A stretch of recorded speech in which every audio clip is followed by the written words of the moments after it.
Olá, graça e paz. Hoje, dia 17 de fevereiro de 2025, e a palavra de Deus hoje é esta, capítulo 17 de Atos, ok? Tendo passado por Anfípolis e Apolônia, chegaram a Tessalônica, onde havia uma sinagoga de judeus.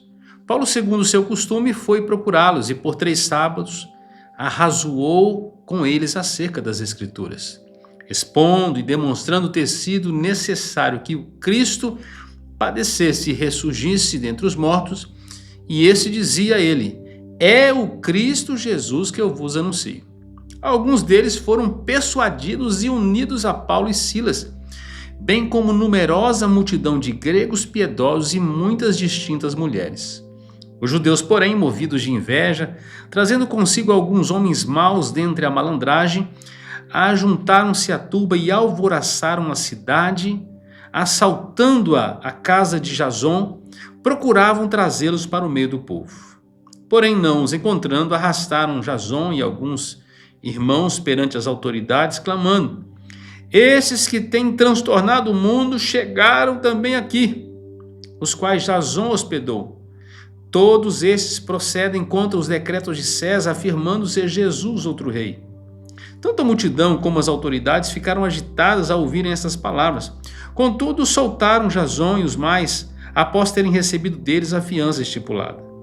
E logo, durante a noite, os irmãos enviaram Paulo e Silas para Bereia, e ali chegados, dirigiram-se à sinagoga dos judeus. Ora, esses de Bereia eram mais nobres que os de Tessalônica, pois receberam a palavra com toda a avidez, examinando as Escrituras todos os dias, para ver se as coisas eram assim, de fato assim. Com isso, muitos deles creram, mulheres gregas de alta posição e não poucos homens. Mas logo que os judeus da Tessalônica souberam que a palavra de Deus era anunciada por Paulo também em Bereia, foram lá excitar e perturbar o povo. Então, os irmãos promoveram sem detência a partida de Paulo para os lados do mar. Porém, Silas e Timóteo continuaram ali. Os responsáveis por Paulo levaram-no até Atenas e regressaram trazendo ordem a Silas e Timóteo para que o mais depressa possível fossem ter com ele. Enquanto Paulo os esperava em Atenas, o seu espírito se revoltava em face da idolatria dominante na cidade. Por isso, dissertava na sinagoga entre os judeus e os gentios piedosos, também na praça, todos os dias, entre os que se encontravam ali. E alguns dos filósofos epicureus e estoicos contendiam com ele, havendo quem perguntasse: que quer dizer esse tagarela? E outros: parece pregador de estranhos deuses, pois pregava a Jesus e a ressurreição. Então, tomando consigo, levaram ao Areópago, dizendo: poderemos saber que nova doutrina é essa que ensinas?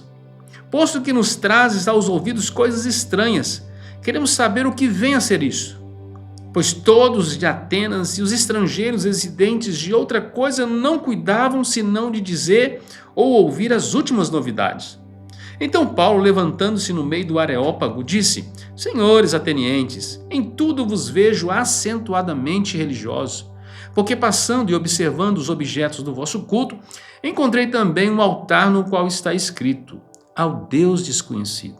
Pois esse que adorais sem saber ou sem conhecer é precisamente aquele que eu vos anuncio. O Deus que fez o mundo e tudo o que nele existe, sendo ele Senhor do céu e da terra, não habita em santuários feitos por mãos humanas, nem é servido por mãos humanas como se de alguma coisa precisasse, pois ele mesmo é quem a todos dá vida, respiração e tudo mais. De um só fez toda a raça humana para habitar sobre toda a face da terra, havendo fixado os tempos previamente estabelecidos e os limites da sua habitação, para buscarem a Deus, se porventura tateando o possam achar. Bem que não está longe cada um de nós, pois nele vivemos, nos movemos e existimos, como alguns dos vossos poetas têm dito, porque dele também somos geração. Sendo, pois, geração de Deus, não devemos pensar que a divindade é semelhante a ouro, prata ou a pedra, trabalhados pela arte e imaginação do homem. Ora, não levou Deus em conta os tempos da ignorância, agora, porém, notifica aos homens que todos, em toda parte, se arrependam, porquanto estabeleceu um dia em que há de julgar o mundo com justiça, por meio de um varão que destinou e acreditou diante de todos, ressuscitando dentre os mortos. Quando ouviram falar da ressurreição dos mortos, uns escarneceram, outros disseram: a respeito disso te ouviremos noutra ocasião. A essa altura, Paulo se retirou do meio deles. Houve, porém, alguns homens que se agregaram a ele e creram. Entre eles estavam Dionísio, o Areopagita, uma mulher chamada Dâmaris, e com eles outros mais. Pois bem, de Filipos, Paulo agora desce para Tessalônica. É só lembrar que em Filipos, após serem soltos pelos pretores, Paulo passou pela casa de Lídia, Paulo e Silas passaram pela casa de Lídia, e então partem em direção a Tessalônica.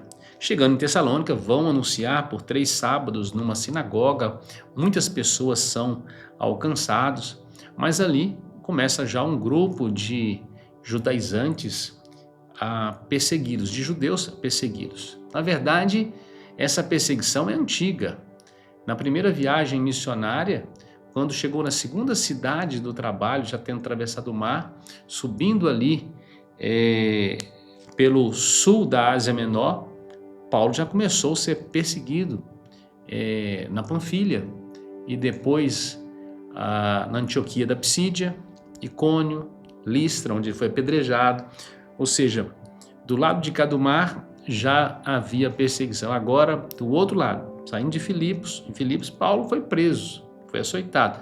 Agora, os judeus estão no seu encalço, movidos de inveja, porque com a autoridade, com o poder que eles vinham ensinando e falando da ressurreição dos mortos, muitas pessoas estavam se agregando ao evangelho. Diz que esses líderes alvoroçaram o povo, criaram um alvoroço, um problema, levaram um homem que hospedou Paulo, Jason, esse irmão, e ele teve até que pagar uma fiança aqui para escapar, e aquilo trouxe um problema da cidade. Então, Paulo tem que sair, ele é escorraçado de Tessalônica, tem que sair de Tessalônica, e quando chega em Bereia, diz que os bereanos, eles são mais nobres do que os de Tessalônica, porque tudo que Paulo pregava, ensinava, eles conferiam nas escrituras para ver se é exatamente assim, com avidez, examinando cada detalhe. Como um crente tem que ser, não ouvir apenas uma pregação, uma exposição, apenas de bom coração, de boa vontade, sem examinar as escrituras. Na Bíblia diz que nós devemos examinar as escrituras porque nós julgamos ter nelas a vida eterna. Não é isso que Jesus disse no Evangelho de João? É isso que nós temos que fazer todas as vezes que nós ouvimos alguém ministrando a palavra de Deus, conferindo coisas espirituais com coisas espirituais. Pois bem, em Tessalônica, novamente, esse grupo vai perturbar novamente Paulo. Agora tem que sair de Bereia, de Tessalônica, agora Bereia. De Bereia, Paulo deixa então aqui Silas e Timóteo e vai para Atenas, conduzido por alguns irmãos de Bereia. Então a perseguição não para, mas a pregação também não. E chegando em Atenas, Paulo ficou esperando. Inclusive, Paulo tinha dito para aqueles que o levaram o seguinte: olha, manda Timóteo e Silas vir encontrar comigo aqui em Atenas. E Paulo, quando fica em Atenas, ele passa então a observar como é que é a cidade, qual que é o modus operandi da cidade. E ele observa que nos elementos de culto há muitos altares na cidade, há muita idolatria, muito paganismo na cidade, e aquilo incomodou o coração do apóstolo Paulo. E ele encontrou um local onde as pessoas discursavam sobre diversos assuntos ali, faziam apresentações temáticas, discutiam assuntos, era um lugar de debate, um areópago, onde filósofos, inclusive, costumavam ali defender suas filosofias, fazer alguns debates. Paulo vai para lá e no Areópago, Paulo toma a palavra e começa a falar sobre essas coisas. E ele diz assim, olha, eu observando pelos instrumentos, né, pelos altares que vocês utilizam, eu vi que vocês adoram aqui, tem um altar que está escrito ao Deus desconhecido. É esse que vocês dizem que vocês adoram sem conhecer, é exatamente esse que eu quero apresentar. E Paulo, então, aproveita aquela chave cultural, aquela porta aberta, e Paulo anuncia que o Deus que ele prega é o Deus que fez o mundo, fez todas as coisas, é o Deus criador, o Senhor de todas as coisas. É este exatamente o Deus que fez o céu, a terra, que não habita em santuários feitos por mãos humanas, que não é servido por mãos humanas como se de alguma coisa precisasse, ou seja, que não é servido pela criatividade humana, um Deus que não é feito por mãos humanas, não é manipulado, não é fruto, né, de um artífice que constrói uma imagem de escultura ou qualquer outra imagem. Então Paulo passa a combater aqui a idolatria, o paganismo, e ele vai falar, olha, que Deus de um só fez a raça humana, ele está falando lá de Adão, e ele estabeleceu os limites de todas as coisas para que as pessoas pudessem buscar a ele. E como se aqueles atenienses estivessem ali tateando, alguém que está cego, procurando, usando os objetos para se encontrar. Mas ele queria dizer o seguinte, eu quero exatamente que vocês parem de tatear, que vocês possam encontrar, e eu quero mostrar para vocês quem é ele. Então ele vai falar aqui, olha, porque os vossos poetas têm dito, né? Dele somos geração. De fato, nós somos geração de Deus, pois nele nós vivemos, nos movemos e existimos. Então, aqui, 3 princípios, viver, mover, existir. Paulo vai trabalhar. Somos geração de Deus. Não devemos pensar que Deus é semelhante ao ouro, prata, pedra, trabalhado pela arte, pela imaginação do homem. E Deus, se Deus não levou em conta o tempo de ignorância, quando vocês não conheciam essas coisas, agora Deus notifica que vocês se arrependam, Paulo está dizendo.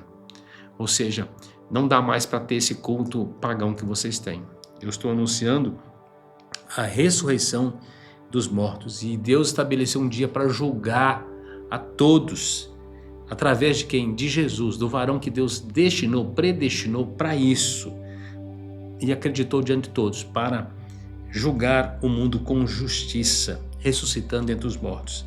E aí nós vamos encontrar uns que creem, outros que não creem, e entre os que creem, aqui um homem que possivelmente ele era areopagita, que estava ali no Areópago, ou que trabalhava lá, não sabemos aqui, mas muitos agregaram ao Senhor, uma mulher chamada Dâmaris e com eles outros mais, ou seja, teve quem recebeu o Evangelho, teve quem rejeitou o Evangelho, e teve gente que disse assim, olha, sobre esse assunto nós vamos te ouvir num outro momento. Então tinha gente em cima do muro, tinha gente que ficou do outro lado do muro, mas teve gente que passou para o lado de cá, que recebeu o Evangelho.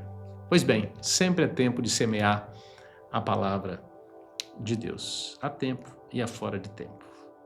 Atenas ouviu o Evangelho, Bereia ouviu o Evangelho, Tessalônica ouviu o Evangelho. É a Macedônia recebendo o Evangelho. Passa a Macedônia e ajuda-nos. Ali está o Espírito Santo guiando os seus apóstolos para ajudar aqueles irmãos que estavam tateando na sua ignorância, na sua incredulidade, na sua idolatria, a serem conduzidos a Cristo Jesus. Nós também somos chamados para essa geração, para enfrentar aqueles que são idólatras, esclarecer esses que estão tateando ainda cegos, para que eles também possam ver e possam conhecer o Cristo, o Deus vivo e verdadeiro, e recebê-lo como Senhor e Salvador de suas vidas. Deus te abençoe e até a próxima.